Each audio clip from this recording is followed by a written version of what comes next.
ابا آپ ہوش میں تو ہیں؟ آپ کو اندازہ بھی ہے کہ آپ کیا کہہ رہے ہیں؟ حیا نے بچی خانے سے نکلتے ہوئے بلند آواز میں کہا۔ اس کے ہاتھ میں پکڑا ہوا دوپٹہ اس کے اضطراب کی گواہی دے رہا تھا۔ شاہ صاحب نے صوفے پر بیٹھتے ہوئے اپنی اینک اتاری اور تھکی ہوئی آواز میں جواب دیا۔ حیا پتر، میرے پاس کوئی راستہ نہیں بچا۔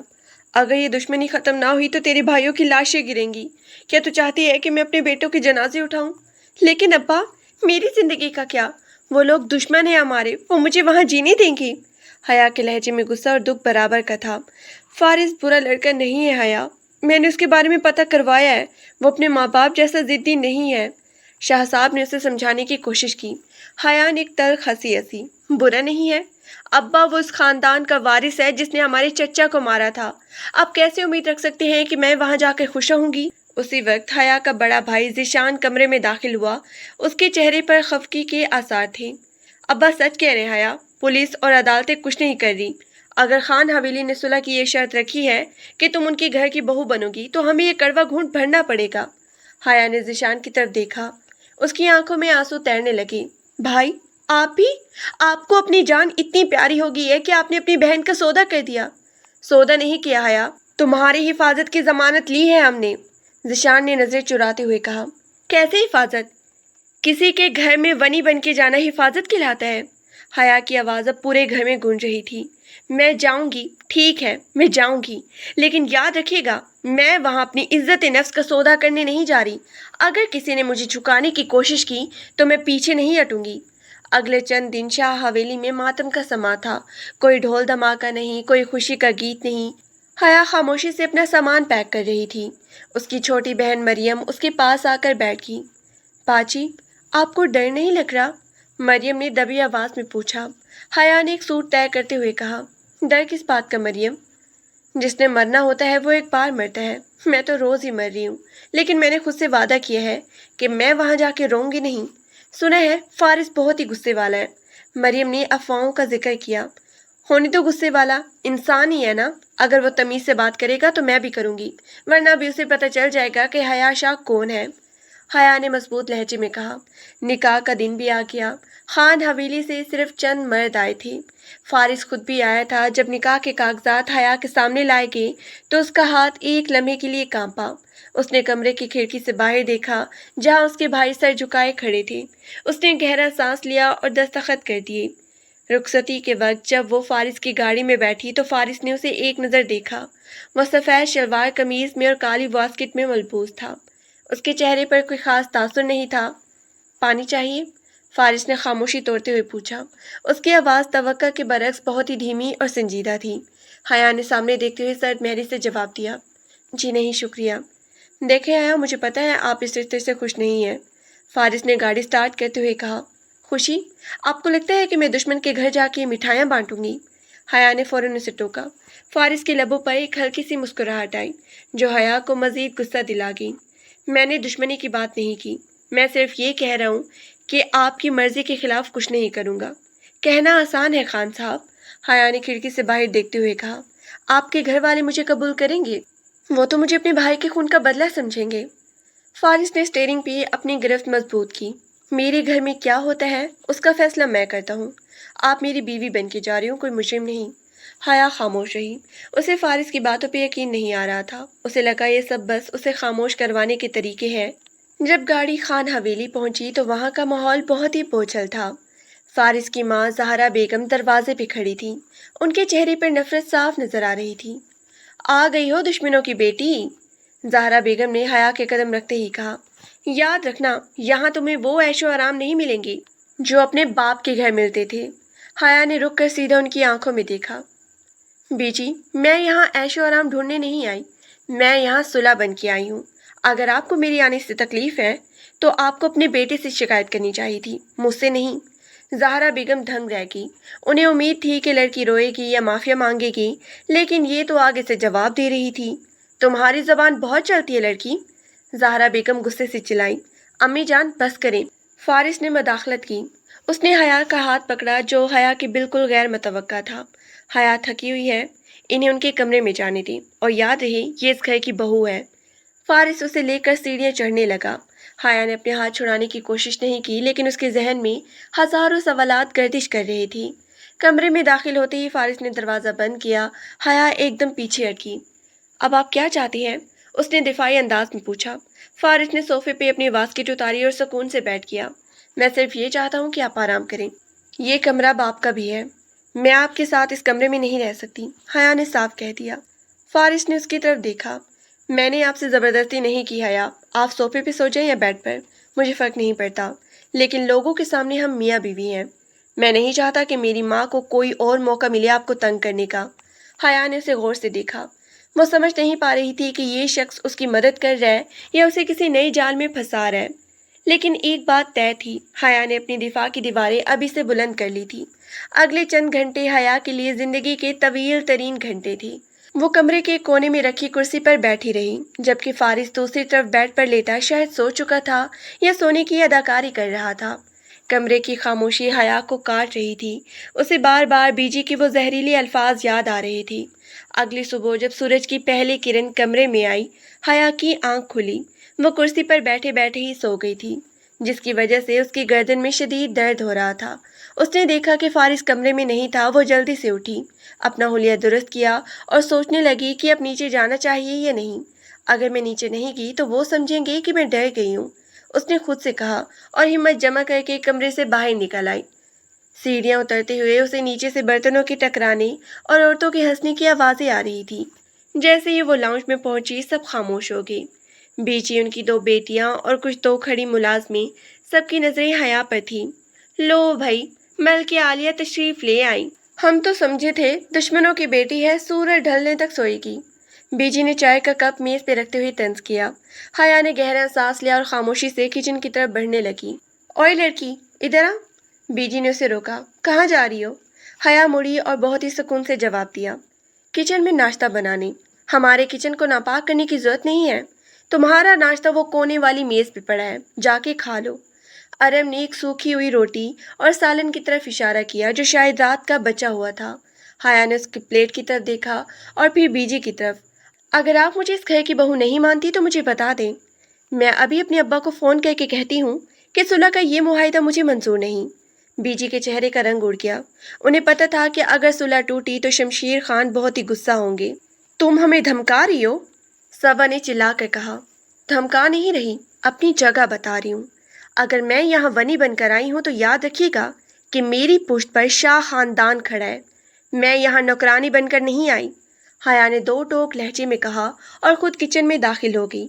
کچن میں ملازمہ نسرین کھڑی تھی جو خوفزدہ نظر آ رہی تھی۔ بی بی جی، آپ یہاں کیوں آئی ہیں؟ بیجی ناراض ہوں گی۔ کچھ نہیں ہوتا نسرین، تم مجھے بس یہ بتاؤ کہ انڈا اور پراٹھا کہاں بنے گا؟ حیا نے لہجے میں نرمی لاتے ہوئے پوچھا۔ حیا ابھی اپنا ناشتہ تیار کر ہی رہی تھی کہ فارس کچن میں داخل ہوا۔ وہ شاید باہر سے چہل قدمی کر کے آیا تھا۔ اس نے حیا کو چولہے کے پاس کھڑا دیکھا تو حیران ہوا۔ آپ خود ناشتہ بنا رہی ہیں؟ نسرین کہاں ہے؟ فارس نے پوچھا۔ حیا نے مڑ کے دیکھا اور ہلکی سی مسکراہٹ کے ساتھ کہا، نسرین یہی ہے، لیکن شاید آپ کے گھر کے اصول کچھ الگ ہے۔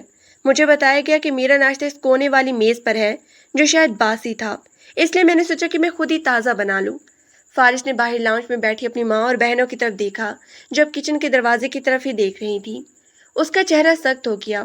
امی، یہ کیا ہو رہا ہے؟ فارس نے باہر نکلتے ہوئے بلند آواز میں پوچھا۔ کیا ہوا فارس؟ میں نے تو کچھ نہیں کیا۔ بیجی نے معصوم بننے کی کوشش کی۔ حیا کو باسی کھانا کیوں دیا گیا؟ فارس کی آواز اب غصے سے گونج رہی تھی۔ فارس بھائی، آپ ایک دشمن کی بیٹی کے لیے ہم سے لڑ رہی ہیں۔ ارم نے بیجی کا ساتھ دیا۔ وہ دشمن کی بیٹی بعد میں ہے، پہلے میری بیٹی ہے، میرا مطلب ہے میری بیوی ہے۔ فارس نے لفظوں کو درست کرتے ہوئے کہا۔ آج کے بعد اگر کسی نے اسے نیچا دکھانے کی کوشش کی تو وہ مجھ سے برا کوئی نہیں ہوگا۔ حیا اپنا ناشتہ لے کر ڈائننگ ٹیبل پر آئی۔ ہم ساتھ کھائیں گے۔ حیا نے خاموشی سے اپنا پراٹھا اور چائے لی اور ڈائننگ ٹیبل پر آ بیٹھی۔ فارس اس کے سامنے بیٹھا تھا۔ پورے دسترخوان پر خاموشی چھائی ہوئی تھی، لیکن بیجی اور ان کی بیٹیاں غصے سے پھٹ رہی تھی۔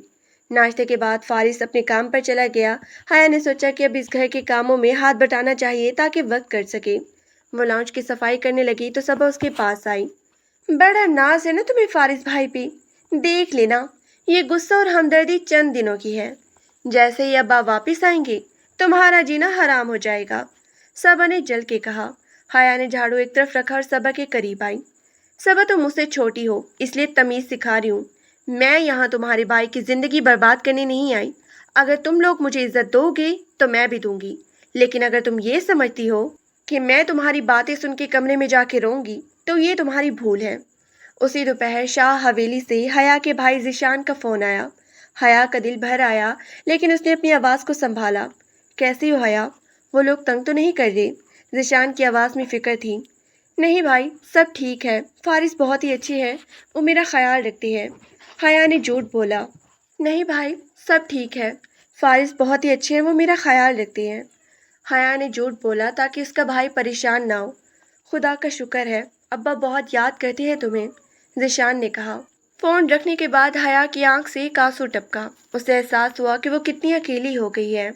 وہ اپنے کمرے میں جا کر بیٹھ گئی اور کھڑکی سے باہر پھیلے ہوئے بڑے باغ کو دیکھنے لگی۔ شام کے وقت جب فارس واپس آیا تو اسے گھر کا ماحول کچھ عجیب سا لگا۔ بیجی اپنے کمرے میں بند تھی اور ایرم اور صبا کچن میں غصے سے برتن پٹک رہی تھی۔ وہ سیدھے اپنے کمرے میں گیا۔ حیا جائے نماز پہ بیٹھی دعا مانگ رہی تھی۔ فارس وہیں کھڑا اسے دیکھتا رہا۔ جب حیا نے سلام پھیرا اور اسے دیکھا تو وہ تھوڑا جھینک گئی۔ آپ کب آئے؟ حیا نے دوپٹہ سنبھالتے ہوئے پوچھا۔ بس ابھی، سب ٹھیک ہے؟ نیچے امی کچھ کہہ رہی تھی؟ فارس نے الماری سے کپڑے نکالتے ہوئے پوچھا۔ نہیں، کچھ خاص نہیں، بس آپ کی بہنیں شاید مجھے یہاں دیکھ کر خوش نہیں ہیں۔ حیا نے سچ بول دیا۔ فارس اس کے قریب آیا۔ حیا میں جانتا ہوں یہ سب بہت مشکل ہے، لیکن آپ کو مضبوط ہونا پڑے گا۔ میں ہمیشہ گھر پہ نہیں ہوتا، میں کمزور نہیں ہوں فارس، بس مجھے یہ سمجھ نہیں آ رہی کہ اس دشمنی کا بوجھ میں کب تک اٹھاؤں گی۔ حیا کی آواز میں تھکن تھی۔ جب تک میں ہوں آپ کو بوجھ اٹھانے کی ضرورت نہیں، فارس نے بہت ہی یقین سے کہا۔ رات کے کھانے پر شمشیر خان بھی موجود تھے۔ وہ ایک باریش اور سخت گیر آدمی لگ رہے تھے۔ انہوں نے حیا کو ایک نظر دیکھا اور پھر اپنے بیٹے سے مخاطب ہوئے۔ فارس، صلح ہو گئی ہے، اس کا یہ مطلب نہیں کہ تم شاہ خاندان کے گناہوں کو بھول جاؤ۔ اس لڑکی کو سر پہ چڑھانے کی ضرورت نہیں ہے، شمشیر خان نے بھاری آواز میں کہا۔ حیا کا ہاتھ نوالا توڑتے ہوئے رک گیا۔ اس نے ہمت کی اور کہا، خان صاحب، گناہ گار وہ ہوتے ہیں جو قتل کرتے ہیں، میں نے کسی کا خون نہیں کیا۔ اگر آپ صلح کے بدلے مجھے یہاں لائے ہیں تو پھر میرے خاندان کو گالی دینا بند کریں۔ پورے کمرے میں سناٹا چھا گیا۔ بیجی اور لڑکیوں کی آنکھیں پھیل گئیں۔ شمشیر خان نے پہلی بار اپنے کھانے سے نظر ہٹائی اور حیا کو غصے سے دیکھا۔ تمہیں بولنے کی اجازت کس نے دی؟ شمشیر خان نے میز پر ہاتھ مار کے پوچھا۔ حق سچ بولنے کے لیے اجازت کی ضرورت نہیں ہوتی، حیا نے بغیر ڈرے جواب دیا۔ فارس نے دیکھا کہ صورتحال بگڑ رہی ہے۔ ابا، حیا سچ کہہ رہی ہے، صلح کا مطلب ہے پرانی باتوں کو ختم کرنا۔ اگر ہم ہی اسے تانا دیں گے تو شاہ خاندان کو کیا پیغام جائے گا؟ شمشیر خان غصے سے اٹھ کھڑے ہوئے۔ تم اپنی بیوی کی زبان درازی کو شہ دے رہے ہو فارس، یاد رکھنا یہ لڑکی اس گھر میں صرف ایک صلح کی نشانی ہے، اس سے زیادہ کچھ نہیں۔ وہ غصے سے چلے گئے۔ بیجی نے حیا کو ایک زہریلی نظر سے دیکھا اور پیچھے پیچھے چلی گئی۔ کمرے میں واپس آ کر حیا بہت ہی پریشان تھی۔ اسے لگا کہ اس نے شاید زیادہ بول دیا ہے۔ فارس کمرے میں آیا اور خاموشی سے صوفے پر بیٹھ گیا۔ آپ کو نہیں بولنا چاہیے تھا حیا، ابا بہت ہی سخت مزاج ہے، فارس نے دبی آواز میں کہا۔ تو میں کیا کرتی؟ وہ میرے خاندان کو گالیاں دے رہی تھی، حیا نے تڑپ کے کہا۔ میں سنبھال لیتا نا، فارس نے اسے دیکھا۔ کب تک فارس، کب تک آپ میری طرف لڑیں گے؟ مجھے خود لڑنا سیکھنا ہوگا، حیا نے دو ٹوک کہا۔ فارس خاموش ہو گیا۔ اسے حیا کی یہ باتیں بری نہیں لگی، بلکہ اس کے دل میں حیا کے لیے عزت اور بڑھ گئی۔ اس نے دیکھا کہ یہ لڑکی واقعی ہی الگ ہے۔ اگلے چند دن حیا نے خود کو گھر کے کاموں میں مصروف کر لیا۔ وہ نسرین کے ساتھ مل کر کچن سنبھالتی، گھر کی صفائی کرتی اور بیجی کی کڑوی باتیں خاموشی سے سنتی، لیکن جہاں اس کی عزت نفس کی بات آتی وہ فوراً جواب دیتی۔ ایک دن بیجی نے اسے بلا کر کہا، حیا، آج ہمارے رشتے دار آ رہے ہیں، تم کچن میں رہو گی، باہر نہیں آؤ گی۔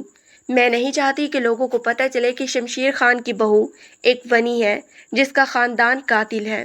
حیا کو بہت دکھ ہوا، لیکن اس نے فیصلہ کیا کہ وہ وہی کرے گی جو اسے صحیح لگتا ہے۔ شام کو جب مہمان آئے، حیا بہت ہی خوبصورت سوٹ پہن کر اور طریقے سے تیار ہو کر لاؤنج میں آ گئی۔ بیجی نے اسے دیکھا تو ان کے تن بدن میں آگ لگ گئی۔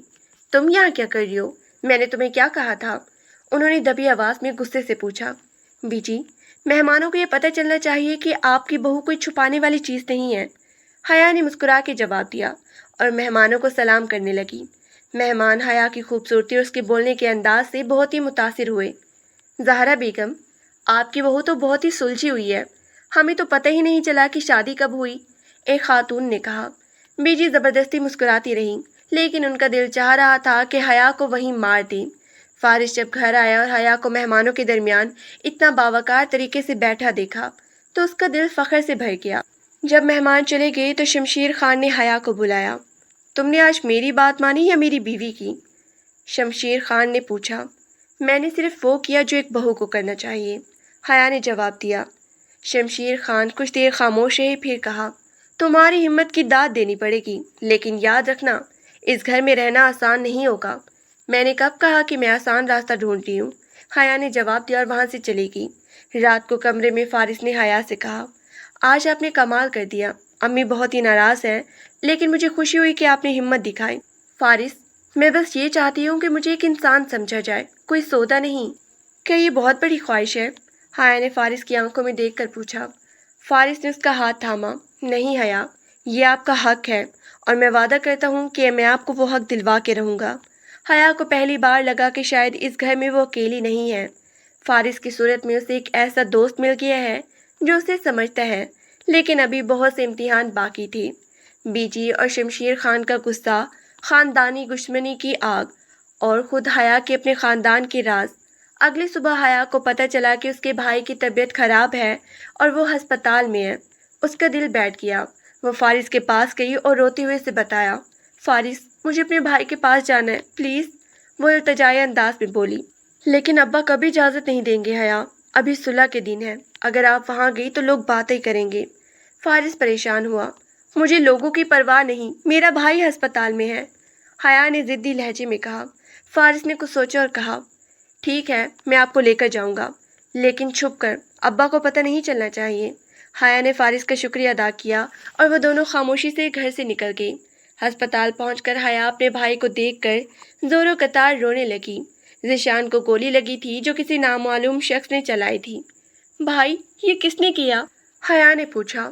پتہ نہیں حیا، کسی نے پیچھے سے حملہ کیا، ذیشان نے کمزور آواز میں کہا۔ حیا کے ذہن میں فوراً شمشیر خان کا خیال آیا۔ کیا یہ انہوں نے کروایا ہے؟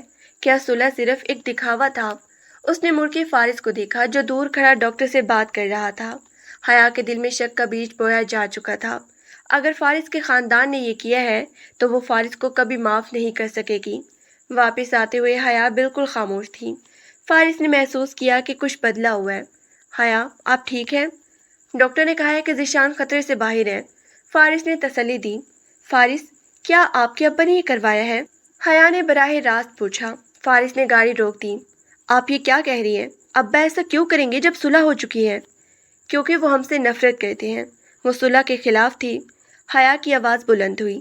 حیا، مجھ پہ یقین رکھیں، ابا ایسا نہیں کر سکتے، میں پتہ کراؤں گا کہ یہ کس نے کیا ہے، فارس نے سنجیدگی سے کہا۔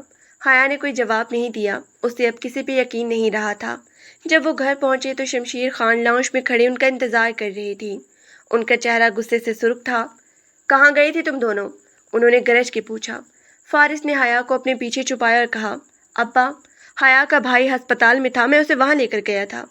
میری اجازت کے بغیر اس گھر سے باہر قدم رکھنے کی ہمت کیسی ہوئی تم لوگوں کی؟ شمشیر خان نے چلایا۔ حیا نے فارس کے پیچھے سے نکل کے کہا، میرے بھائی کو گولی لگی ہے خان صاحب، اور مجھے شک ہے یہ آپ کے کسی آدمی کا کام ہے۔ بیجی بھی وہاں آ گئی تھی۔ دیکھو فارس، دیکھو اس لڑکی کی زبان، اب یہ ہمارے خاندان پہ الزام لگا رہی ہے، اگر الزام غلط ہے تو ثابت کرے، حیا نے چیلنج کیا۔ شمشیر خان نے ہاتھ اٹھایا، لیکن فارس نے بیچ میں آ کر ان کا ہاتھ روک لیا۔ بس کرے ابا، حیا میری بیوی ہے، آپ اس پہ ہاتھ نہیں اٹھا سکتی۔ شمشیر خان دھنگ رہ گئے، ان کے اپنے بیٹے نے ان کا ہاتھ روکا تھا، وہ بھی اس لڑکی کی خاطر۔ تم ایک دشمن کی بیٹی کے لیے اپنے باپ کا ہاتھ روک رہے ہو؟ شمشیر خان کی آواز میں دکھ اور غصہ دونوں تھے۔ میں حق کے لیے آپ کا ہاتھ روک رہا ہوں، فارس نے مضبوطی سے کہا۔ حیا نے فارس کی طرف دیکھا، اس کا شک تھوڑا کم ہوا، لیکن اسے پتہ تھا کہ اب اس کے گھر میں اس کے لیے جنگ اور بھی مشکل ہونے والی ہے۔ رات کو کمرے میں حیا خاموشی سے بیٹھ کے کونے پر لیٹی ہوئی تھی۔ فارس صوفے پہ بیٹھا کچھ سوچ رہا تھا۔ حیا، مجھے پتہ ہے آپ کو مجھ پہ شک ہے، لیکن میں سچ کہہ رہا ہوں، مجھے اس حملے کا علم نہیں تھا، میں اس کی تہہ تک جاؤں گا، فارس نے کہا۔ فارس، اگر سچ سامنے آیا اور اس میں آپ کے گھر والے شامل ہوئے تو آپ کیا کریں گے؟ حیا نے پوچھا۔ فارس کچھ دیر خاموش رہا، پھر کہا، میں ہمیشہ سچ کا ساتھ دوں گا، چاہے وہ کتنا ہی کڑوا کیوں نہ ہو۔ حیا نے آنکھیں بند کر لیں۔ اسے اب بھی ڈر تھا کہ یہ سکون کسی بڑے طوفان کا پیشی خیمہ ہے۔ اسے اپنی عزت نفس اور اپنے خاندان کی حفاظت کے لیے ابھی بہت کچھ کرنا تھا۔ اگلی صبح خان حویلی کی فضا میں ایک عجیب سی گھٹن محسوس ہو رہی تھی۔ رات کے واقعے نے باپ بیٹے کے درمیان ایک ایسی دیوار کھڑی کر دی تھی جسے گرانا آسان نہیں تھا۔ حیا رات بھر ٹھیک سے سو نہیں سکی تھی۔ اسے رہ رہ کر اپنے بھائی کا چہرہ یاد آ رہا تھا اور ساتھ ہی فارس کا وہ مضبوط لہجہ بھی کانوں میں گونج رہا تھا جب اس نے اپنے باپ کا ہاتھ ٹوکا تھا۔ حیا کمرے سے باہر نکلی تو سامنے ہی سیڑھیوں پر ارم کھڑی تھی۔ اسے دیکھتے ہی ارم کے چہرے پر ایک زہریلی مسکراہٹ آ گئی۔ بڑی بہادر بن رہی تھی نا کل رات، اب دیکھنا عباس آئے تمہارے ساتھ کیا کرتی ہیں۔ فارس بھائی کب تک بچائیں گے تمہیں؟ ارم نے کندھے اچکاتے ہوئے کہا۔ حیا نے اسے نظر انداز کرتے ہوئے سیڑھیاں اترنا شروع کیا، لیکن ارم نے اس کا راستہ روک لیا۔ تم سے بات کر رہی ہوں میں، حیا نے ٹھنڈے لہجے میں جواب دیا۔ ارم، اگر تمہارے پاس کرنے کو کوئی ڈھنگ کی بات نہیں ہے تو میرا راستہ چھوڑو، مجھے کچن میں بہت کام ہے۔ تمہاری اوقات کیا ہے؟ ایک بنی ہو تم، ہمارے بھائی کے خون کا بدلہ، ارم چلائی۔ اگر میں بدلہ ہوں تو تمہارے بھائی نے مجھ سے نکاح کیوں کیا؟ جا کر ان سے پوچھو، حیا نے دو ٹوک جواب دیا اور نیچے اتر گئی۔ کچن میں نسرین اکیلی کام کر رہی تھی۔ بیجی لاؤنج میں بیٹھی تسبیح پڑھ رہی تھی، لیکن ان کی نظریں کچن کے دروازے پر ہی تھیں۔ حیا نے جا کر آٹا گوندنا شروع کر دیا تو نسرین نے دبی آواز میں کہا، بی بی جی آج ذرا سنبھال کے رہیے گا، خان صاحب صبح سے بہت ہی غصے میں ہیں۔ فارس کہاں ہے نسرین؟ حیا نے پوچھا۔ وہ صبح سویرے ہی کہیں نکل گئے ہیں، شاید اسی واقعے کی تفتیش کے لیے، نسرین نے بتایا۔ حیا کا دل تھوڑا مطمئن ہوا کہ فارس اپنے وعدے پر قائم ہے۔ ابھی وہ ناشتہ تیار ہی کر رہی تھی کہ شمشیر خان لاؤنج میں آ کر بیٹھ گئے۔ زہرا، اس لڑکی سے کہو کہ چائے میرے کمرے میں لے کر آئے۔ شمشیر خان کی گرجدار آواز کمرے تک آئی۔ حیا کے ہاتھ ایک لمحے کے لیے رکے۔ اسے پتہ تھا کہ یہ بلاوا کسی خاص مقصد کے لیے ہے۔ اس نے چائے کی ٹرے تیار کی اور اللہ کا نام لے کر شمشیر خان کے کمرے کی طرف بڑھ گئی۔ کمرے کا دروازہ آدھا کھلا ہوا تھا۔ حیا نے دستک دی اور اندر داخل ہوئی۔ شمشیر خان اپنی بڑی کرسی پر بیٹھے کوئی فائل دیکھ رہے تھے۔ چائے رکھ دو اور بیٹھو، انہوں نے فائل سے نظریں ہٹائے بغیر کہا۔ حیا نے چائے کی پیالی میز پر رکھی اور سامنے رکھی کرسی پر بیٹھ گئی۔ وہ خاموش تھی، انتظار کر رہی تھی کہ شمشیر خان کیا کہیں گے۔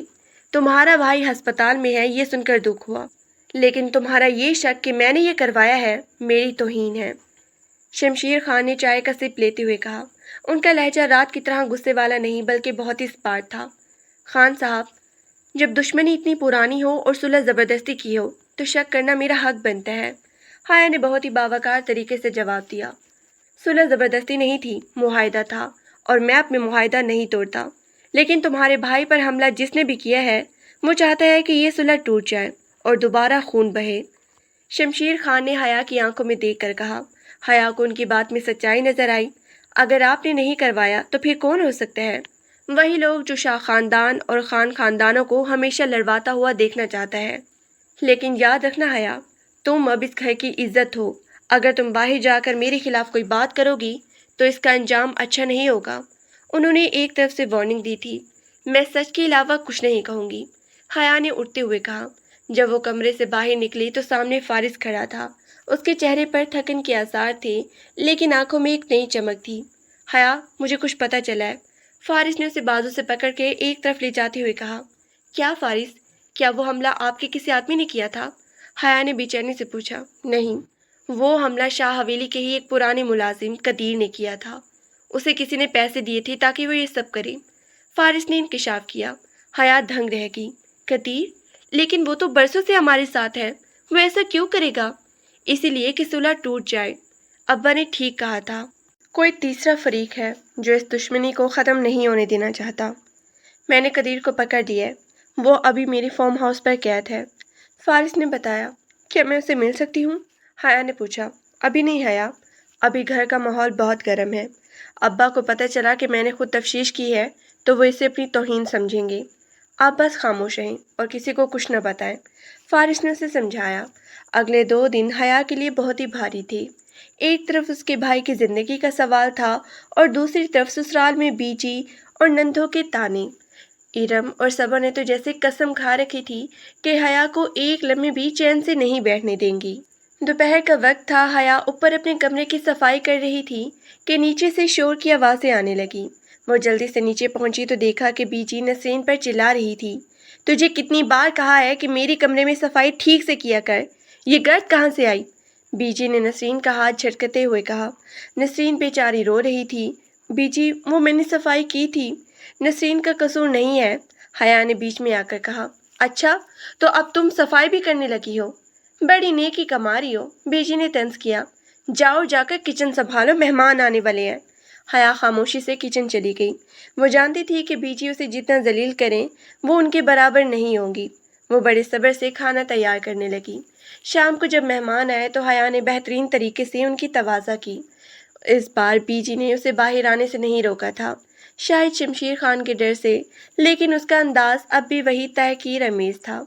یہ ہماری نئی بہو، شاہ صاحب کی بیٹی، بی جی نے مہمانوں سے تعارف کرواتے ہوئے ایسے کہا جیسے کوئی بہت بڑی قیمت ادا کی ہو۔ ایک مہمان خاتون نے حیا کو پیار سے دیکھا اور کہا، ماشاء اللہ، بہت ہی پیاری بچی ہے۔ زہرا، تم تو خوش قسمت ہو کہ اتنی سلجھی ہوئی بہو ملی۔ بی جی نے زبردستی کی مسکراہٹ سجائی اور کہا، بس بی جی، نصیب کی بات ہے۔ فارس رات دیر سے گھر آیا، وہ سیدھا حیا کے پاس گیا۔ حیا، مجھے پتہ ہے کہ آپ کو مجھ پہ شک ہے، لیکن میں سچ کہہ رہا ہوں، مجھے اس حملے کا علم نہیں تھا، میں اس کی تہہ تک جاؤں گا۔ فارس نے کہا۔ فارس، اگر سچ سامنے آیا اور اس میں آپ کے گھر والے شامل ہوئے تو آپ کیا کریں گے؟ حیا نے پوچھا۔ فارس کچھ دیر خاموش رہا، پھر کہا، میں ہمیشہ سچ کا ساتھ دوں گا، چاہے وہ کتنا ہی کڑوا کیوں نہ ہو۔ حیا نے آنکھیں بند کر لی۔ اسے اب ڈر تھا کہ یہ سکون کسی بڑے طوفان کا پیشہ خیمہ ہے۔ اسے اپنی عزت نفس اور اپنے خاندان کی عزت کے لیے ابھی بہت کچھ کرنا تھا۔ اگلے ہفتے ذیشان ہسپتال سے ڈسچارج ہو کے گھر آیا۔ شاہ صاحب نے خان حویلی والوں کو دعوت پہ بلانے کا فیصلہ کیا تاکہ صلح کی تجدید ہو سکے۔ شمشیر خان پہلے تو راضی نہیں ہوئے، لیکن فارس کے اصرار پر مان گئے۔ دعوت والے دن خان حویلی میں بہت ہی تیاری ہو رہی تھی۔ بی جی اور لڑکیاں بہت ہی بے دلی سے کام کر رہی تھیں۔ حیا نے خود اپنے ہاتھوں سے خاص ڈشز تیار کی۔ جب وہ شاہ حویلی پہنچے تو حیا کا دل زور زور سے دھڑک رہا تھا۔ اس نے دیکھا کہ کاشف وہاں موجود ہے اور بہت ہی خوش اخلاقی سے سب سے مل رہا ہے۔ حیا نے اسے ایک ایسی نظر سے دیکھا کہ کاشف کے چہرے پر تھوڑی دیر کے لیے گھبراہٹ آئی، لیکن وہ سنبھل گیا۔ کھانے کے دوران شمشیر خان اور شاہ صاحب پرانی باتیں بھول کر مستقبل کے منصوبوں پر بات کر رہے تھے۔ اچانک فارس کھڑا ہو گیا۔ شاہ صاحب، میں یہاں کچھ ضروری بات کرنا چاہتا ہوں۔ فارس کی آواز پورے ہال میں گونجی۔ سب خاموش ہو گئے۔ کاشف کے ماتھے پر پسینہ آ گئے۔ ذیشان پائی پر جو حملہ ہوا تھا اس کا ذمہ دار قدیر ملازم نہیں ہے، بلکہ اسے پیسے دینے والا کوئی اور ہے، فارس نے کہا اور اپنا فون نکال کر ایک ریکارڈنگ چلائی۔ ریکارڈنگ میں قدیر صاف کہہ رہا تھا کہ کاشف نے اسے ذیشان کو مارنے کے لیے 5 لاکھ روپے دیے تھے۔ پورے گھر میں سناٹا چھا گیا۔ شاہ صاحب کا چہرہ غصے سے سرخ ہو گیا اور وہ کاشف کی طرف مڑے۔ کاشف، یہ کیا ہے؟ کاشف نے بھاگنے کی کوشش کی، لیکن فارس کے آدمیوں نے اسے پکڑ لیا۔ یہ سب جھوٹ ہے چچا جان، یہ خاندان کی چال ہے ہمیں بدنام کرنے کی، کاشف چلایا۔ حیا آگے بڑھی اور کاشف کے سامنے کھڑی ہوگی۔ جھوٹ تم بول رہے ہو کاشف بھائی، میں نے قدیر سے خود بات کی ہے، تم نے اپنی جائیداد کے لیے اپنے ہی بھائی کا خون بہانے کی کوشش کی، تمہیں شرم آنی چاہیے۔ شاہ صاحب نے کاشف کو ایک زوردار تھپڑ مارا اور پولیس کو بلانے کا حکم دیا۔ پورے خاندان میں ایک ہلچل مچ گئی۔ شمشیر خان خاموشی سے یہ سب دیکھ رہے تھے۔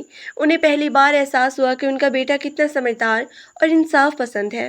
واپس آتے ہوئے گاڑی میں شمشیر خان نے فارس سے کہا، فارس، آج تم نے نہ صرف شاہ خاندان کو بچایا بلکہ ہمارے خاندان کی عزت بھی رکھ لی، مجھے تم پر فخر ہے۔ بی جی پیچھے بیٹھی یہ سب سن رہی تھی۔ انہیں پہلی بار حیا کی خودداری اور اس کے خاندان کی بے گناہی کا احساس ہوا، لیکن ان کی انا ابھی بھی انہیں حیا سے معافی مانگنے سے روک رہی تھی۔ گھر پہنچ کر حیا بہت ہی تھک گئی تھی۔ وہ اپنے کمرے میں جا کر بیٹھ گئی تو بی جی اندر داخل ہوئی۔ حیا حیران رہ گئی کیونکہ بی جی کبھی اس کے کمرے میں نہیں آتی تھی۔ حیا، میں تم سے معافی مانگنے نہیں آئی کیونکہ میری انا مجھے اجازت نہیں دیتی، لیکن میں اتنا ضرور کہوں گی کہ تم نے آج جو کیا وہ کوئی عام لڑکی نہیں کر سکتی تھی۔ تم نے ثابت کر دیا کہ تم واقعی اس گھر کی بہو بننے کے لائق ہو۔ بی جی نے بہت ہی مشکل سے یہ الفاظ ادا کیے اور وہاں سے چلی گئی۔ حیا کی آنکھوں میں آنسو آ گئے۔ اس کے لیے یہ اعتراف کسی معافی سے کم نہیں تھا۔ فارس کمرے میں آیا اور اسے روتا دیکھ کر پریشان ہو گیا۔ حیا، اب کیوں رو رہی ہو؟ سب ٹھیک تو ہو گیا ہے نا؟ اس نے نرمی سے پوچھا۔ یہ خوشی کے آنسو ہیں فارس۔ پہلی بار مجھے لگا کہ میں اب اس گھر میں اجنبی نہیں ہوں، حیا نے مسکرا کے جواب دیا۔ فارس نے اسے صوفے پر بٹھایا اور کہا، حیا، ابھی تو آغاز ہے، ابھی ہمیں بہت سے خواب پورے کرنے ہیں۔ آپ کی پڑھائی، آپ کے شوق، سب کچھ واپس ملیں گے آپ کو۔ کیا واقعی فارس؟ کیا آپ مجھے پڑھنے دیں گے؟ حیا کی آنکھوں میں چمک آ گئی۔ کیوں نہیں؟ شمشیر خان کی بہو صرف گھر کے کاموں کے لیے نہیں بنی۔ میں چاہتا ہوں کہ آپ شہر کے بہترین کالج میں داخلہ لیں۔ فارس نے وعدہ کیا۔ اگلے چند ماہ حیا کی زندگی میں بہت ہی سکون لے کر آئے۔ کاشف جیل میں تھا اور شاہ صاحب نے تمام جائیداد ذیشان اور حیا کے نام کر دی تھی۔ بیجی کا رویہ آہستہ آہستہ بدل رہا تھا۔ وہ حیا کو طعنے نہیں دیتی تھی، بلکہ کبھی کبھی اس کے ساتھ بیٹھ کر باتیں بھی کر لیتی۔ ارم اور سبوی حیا کی دوستیں بن گئی تھیں۔ وہ حیا سے اس کے شہر کی باتیں پوچھتی اور اس سے نئے ڈیزائن سیکھتی۔ حیا نے اپنے رویے سے سب کا دل جیت لیا تھا۔ ایک شام حیا اپنے باغ میں پودوں کو پانی دے رہی تھی کہ فارس وہاں آیا۔ اس کے ہاتھ میں ایک لفافہ تھا۔ یہ کیا ہے فارس؟ حیا نے پوچھا۔ آپ کا ایڈمیشن لیٹر۔ اگلے ہفتے سے آپ کی کلاسز شروع ہیں، فارس نے مسکراتے ہوئے کہا۔ حیا نے وہ لفافہ تھاما تو اسے لگا جیسے اسے اپنی کھوئی ہوئی پہچان واپس مل گئی ہے۔ اس نے فارس کا شکریہ ادا کیا اور آسمان کی طرف دیکھا جہاں سورج غروب ہو رہا تھا، لیکن اس کی زندگی میں ایک نیا سورج طلوع ہو رہا تھا۔ اگلے دن حیا نے کالج جانا شروع کیا۔ اسے وہاں نئے دوست ملے اور اسے زندگی ایک بار پھر جاندار لگنے لگی۔ ایک دن کالج سے واپسی پر حیا نے محسوس کیا کہ ایک کالی گاڑی اس کا پیچھا کر رہی ہے۔ اس نے ڈرائیور سے کہا کہ گاڑی تیز چلائے، لیکن وہ کالی گاڑی ان کے پیچھے لگی رہی۔ جب وہ ایک سنسان سڑک پر پہنچے تو اس کالی گاڑی نے ان کا راستہ روک لیا۔ حیا کا دل حلق میں آ گیا۔ گاڑی سے ایک نقاب پوش آدمی نکلا اور حیا کی گاڑی کے شیشوں پر دستک دی۔ باہر نکلو، اس نے گرسیلی آواز میں کہا۔ حیا نے ہمت کی اور باہر نکلی۔ کون ہو تم اور کیا چاہتی ہو؟ نقاب پوش نے اپنا نقاب ہٹایا تو حیا کے ہوش اڑ گئے۔ وہ کوئی اور نہیں بلکہ فارس کا اپنا کزن مرتضیٰ تھا، جو برسوں پہلے شہر چلا گیا تھا۔ مرتضیٰ بھائی، آپ یہاں کیا کر رہے ہیں؟ حیا نے حیرت سے پوچھا۔ میں اپنا حق لینے آیا ہوں حیا۔ شمشیر خان نے میرے باپ کی جائیداد چھینی تھی اور اب میں اس کا بدلہ فارس سے لوں گا، تم کو چھین کر، مرتضیٰ نے نفرت سے کہا۔ حیا نے پیچھے ہٹنے کی کوشش کی لیکن مرتضیٰ کے آدمیوں نے اسے پکڑ لیا۔ تمہیں میرے ساتھ چلنا ہوگا حیا۔ اسی وقت وہاں فارس کی گاڑی آ پہنچی۔ فارس گاڑی سے اترا اور مرتضیٰ کی طرف بڑھا۔ اسے چھوڑ دو مرتضیٰ، تمہارا جھگڑا مجھ سے ہے، اس عورت سے نہیں۔ فارس، تم نے ہمیشہ سب کچھ حاصل کیا، اب میری باری ہے۔ مرتضیٰ نے بندوق نکال کر فارس پر تان لی۔ حیا نے چیخ ماری اور مرتضیٰ کا ہاتھ جھٹکنے کی کوشش کی۔ اسے چھپنا چھپٹی میں گولی چل گئی اور پورے علاقے میں گولی کی آواز گونج اٹھی۔ حیا نے آنکھیں بند کر لی لیکن اسے کوئی درد محسوس نہیں ہوا۔ اس نے آنکھیں کھولی تو دیکھا کہ فارس زمین پر گرا ہوا ہے اور اس کے کندھے سے خون نکل رہا ہے۔ فارس! حیا چلائی اور اس کی طرف بھاگی۔ مرتضیٰ یہ دیکھ کر گھبرا گیا اور اپنے آدمیوں کے ساتھ وہاں سے بھاگ نکلا۔ حیا نے فارس کا سر اپنی گود میں رکھا اور روتی ہوئی اس کا زخم دبانے لگا۔ فارس پلیز آنکھیں کھولیں، مجھے چھوڑ کے نہ جائیں، وہ ہچکیاں لیتی ہوئی بولی۔ فارس نے دبی آواز میں کہا، حیا میں ٹھیک ہوں، بس تھوڑی سی خراش ہے۔ پولیس اور ایمبولینس وہاں پہنچ گئی اور فارس کو ہسپتال لے جایا گیا۔ شمشیر خان اور بیجی بھی وہاں پہنچ گئے۔ شمشیر خان کا غصہ اب مرتضیٰ کے خلاف تھا لیکن وہ حیا کی ہمت دیکھ کر خاموش رہے۔ ہسپتال میں ڈاکٹروں نے بتایا کہ گولی کندھے کو چھو کر گزری ہے اور فارس اب خطرے سے باہر ہے۔ حیا پوری رات اس کے پاس بیٹھی رہی۔ صبح جب فارس کو ہوش آیا اس نے دیکھا کہ حیا اس کا ہاتھ پکڑے وہیں کرسی پر سو گئی ہے۔ اس کے چہرے پر تھکن اور آنسو کے نشان تھے۔ فارس نے بہت ہی پیار سے اس کے بالوں کو چھوا۔ حیا کی آنکھ کھل گئی اور اس نے فارس کو ہوش میں دیکھ کر شکریہ ادا کیا۔ آپ ٹھیک ہے فارس؟ آپ نے میری جان بچانے کے لیے اپنی زندگی داؤ پر لگا دی۔ آپ میری زندگی ہیں حیا، میں آپ کو کچھ کیسے ہونے دے سکتا تھا؟ فارس نے کمزور آواز میں مسکرا کے کہا۔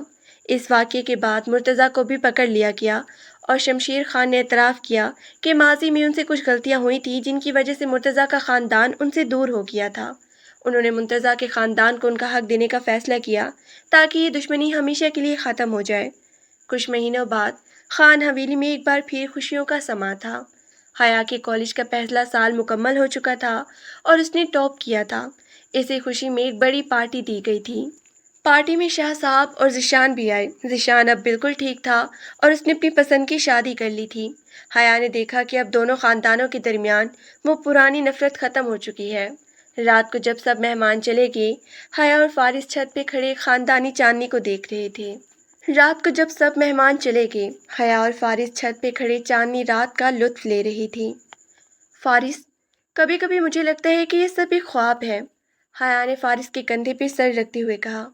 یہ خواب نہیں حیا، یہ ہماری حقیقت ہے۔ ہم نے مل کر اس دشمنی کے حصار کو محبت میں بدلا ہے، فارس نے اسے خود سے قریب کرتے ہوئے کہا۔ حیا نے گہرا سانس لیا۔ اس کی عزت نفس، اس کا خاندان اور اس کی محبت، سب کچھ اب اس کے پاس تھا۔ اس نے سیکھا تھا کہ زندگی میں مشکل وقت آتا ہے، لیکن اگر انسان خوددار اور سچا ہو تو وہ ہر طوفان کا مقابلہ کر سکتا ہے۔ باغ سے آنے والی چنبیلی کی خوشبو فضا میں بکھری ہوئی تھی اور دور کہیں سے کسی پرندے کی چہچہانے کی آواز آ رہی تھی۔ یہ ایک نئی زندگی کا آغاز تھا، ایک ایسی زندگی جہاں صرف محبت اور احترام تھا۔ خان حویلی میں حیا کی حقیقت صرف ایک بہو کی نہیں، بلکہ گھر کے فیصلوں میں شامل ایک اہم فرد کی تھی۔ بیجی اب اکثر شام کی چائے حیا کے ساتھ صحن میں بیٹھ کر پیتی اور پرانے قصے سناتی۔ ایک دن حیا اپنے کالج سے واپس آئی تو اس کے چہرے پر تھکن کے باوجود ایک عجیب سی خوشی تھی۔ وہ سیدھی کچن میں گئی جہاں بیجی نسرین کو رات کے کھانے کی ہدایت دے رہی تھی۔ بیجی، آج میں نے سوچا ہے کہ کچھ خاص بنایا جائے، حیا نے مسکراتے ہوئے کہا۔ بیجی نے اسے سر سے پاؤں تک دیکھا اور محبت سے اس کے ماتھے پہ ہاتھ رکھا۔ تم اتنی تھکی ہوئی لگ رہی ہو، تمہیں کچن میں آنے کی کیا ضرورت ہے؟ جاؤ جا کے آرام کرو، نسرین سب سنبھال لے گی۔ نہیں بیجی، آج میرا دل کر رہا ہے کہ میں خود اپنے ہاتھوں سے فارس کی پسند کا مٹن پلاؤ بناؤں اور شاہ صاحب اور ذیشان بھائی کو بھی بلا لیتے ہیں، حیا نے مشورہ دیا۔ ضرور پتر، خوشی کا موقع تو کوئی بھی ہو سکتا ہے، بیجی نے مسکرا کے جواب دیا۔ رات کا کھانا بہت ہی پرسکون تھا۔ شاہ صاحب اور شمشیر خان اب ایک دوسرے کے بہترین دوست بن چکے تھے۔ دسترخوان پر ہنسی مذاق اور مستقبل کے منصوبوں کی باتیں ہو رہی تھی۔ ذیشان اپنی بیوی کے ساتھ آیا تھا اور حیا اسے دیکھ کر بہت خوش تھی کہ اس کا بھائی اپنی زندگی میں کتنا مطمئن ہے۔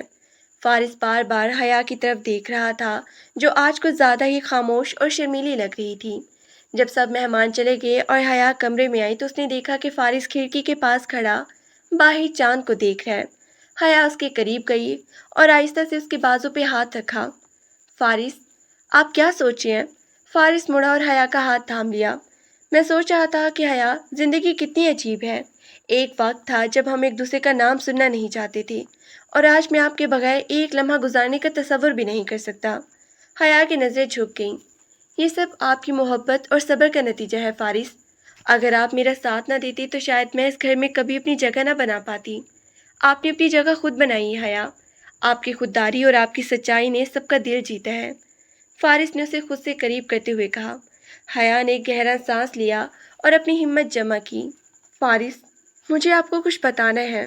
اس کے لہجے میں خاص قسم کا ارتاج تھا جس نے فارس کو متوجہ کر دیا۔ جی حیا، سب ٹھیک تو ہے؟ حیا نے فارس کی آنکھوں میں دیکھا جہاں صرف محبت اور فکر تھی۔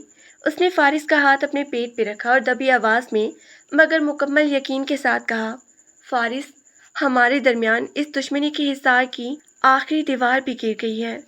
اللہ نے ہمیں ایک نئی زندگی کی خوشخبری دی ہے۔ فارس ایک لمحے کے لیے بالکل ساکت ہو گیا۔ اسے یقین نہیں آ رہا تھا کہ اس نے کیا سنا ہے۔ حیا، کیا آپ سچ کہہ رہی ہیں؟ اس کی آواز میں خوشی کی شدت سے کپکپاہٹ تھی۔ حیا نے صرف سر ہلا کے تصدیق کی۔ اس کی آنکھوں میں خوشی کے آنسو چمک رہے تھے۔ فارس نے حیا کو بہت ہی زور سے اپنی سینے سے لگا لیا۔ اسے محسوس ہو رہا تھا کہ آج اس کی کائنات مکمل ہو گئی ہے۔ دو خاندانوں کے درمیان برسوں سے بہنے والا خون اب ایک نئی زندگی کی صورت میں محبت کا پیغام بننے والا تھا۔ شکریہ حیا، میری زندگی کو ان خوشیوں سے بھرنے کے لیے شکریہ، فارس نے اس کے سر پہ بوسہ دیتے ہوئے کہا۔ باہر آسمان پر چاند اپنی پوری آب و تاب سے چمک رہا تھا اور خان حویلی کے در و دیوار پر ایک سکون چھایا ہوا تھا۔ حیا نے محسوس کیا کہ اس کی خودداری اور اس کے صبر نے اسے وہ سب کچھ دے دیا ہے جس کا اس نے کبھی خواب نہیں دیکھا تھا۔ اب اس کی زندگی میں نہ کوئی دشمنی تھی اور نہ کوئی ڈر، بلکہ صرف ایک خوبصورت مستقبل کا انتظار تھا۔